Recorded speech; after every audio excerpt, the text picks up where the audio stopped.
Hello बच्चों, let's read the question. Question says a uniform disk and a solid sphere both of mass m and radius r are projected horizontally with velocity v naught on a rough horizontal floor so that both starts with purely sliding motion at t is equal to 0. After some time they acquire purely rolling motion.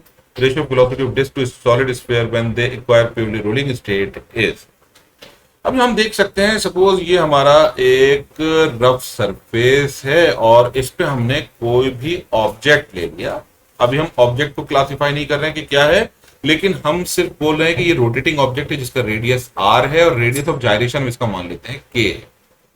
और हम अपना axis of rotation मानेंगे surface पर, यानी ये हमारा हो गया एक्सिस ऑफ रोटेशन। अब इसके पास इनिशियल है मोमेंटम, तो हम बोल सकते हैं इसका मोमेंटम होगा एम वी आर या एम वी नॉट आर। तो ये हो गया initial angular momentum about axis of rotation, let's say it is O. तो इनिशियल एंगुलर मोमेंटम है इसका एम वी नॉट आर। अब जब इसमें प्योर रोलिंग शुरू हो जाएगी, यानी सपोज कीजिए यहां पर इसमें प्योर रोलिंग शुरू हो जाती है और इसमें हो जाता है इसकी स्पीड v, इसकी स्पीड हो जाएगी v इस पॉइंट पर आकर, और इसके पास रोलिंग भी है यानी रोटेशन भी है। तो अब हमें मालूम है v इज इक्वल्स टू होता है ओमेगा इंटू आर। तो अब हमारे इस एक्सिस रोटेशन के अबाउट एंगुलर मोमेंटम हो जाएगा L2 is equals to M V R plus I omega. I omega मतलब M K square into omega is V upon R. यानी अगर हम यहां से एम वी आर कॉमन ले लेंगे, एम वी आर कॉमन ले लीजिए, ये बचेगा 1 plus K square upon R square. This is our second expression और ये हो गई हमारी फर्स्ट एक्सप्रेशन।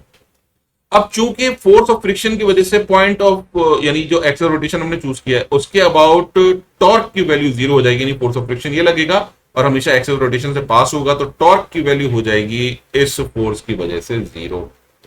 तो अगर टॉर्क जीरो है इसका मतलब by principle of conservation of angular momentum L1 होगा M2 L2 के बराबर, यानी हम बोल सकते हैं M V R into 1 plus K square upon R square is equal to हो जाएगा एम वी नॉट आर।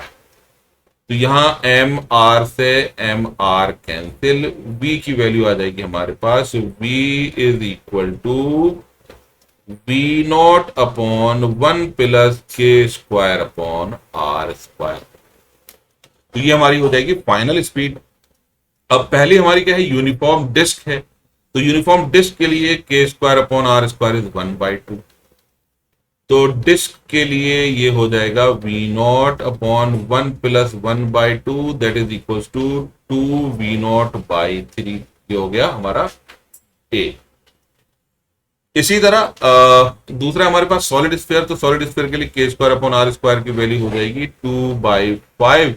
तो स्फीयर के लिए हो जाएगा ये V not upon 1 plus 2/5 that is equal to 5/7 V not. This is R B expression.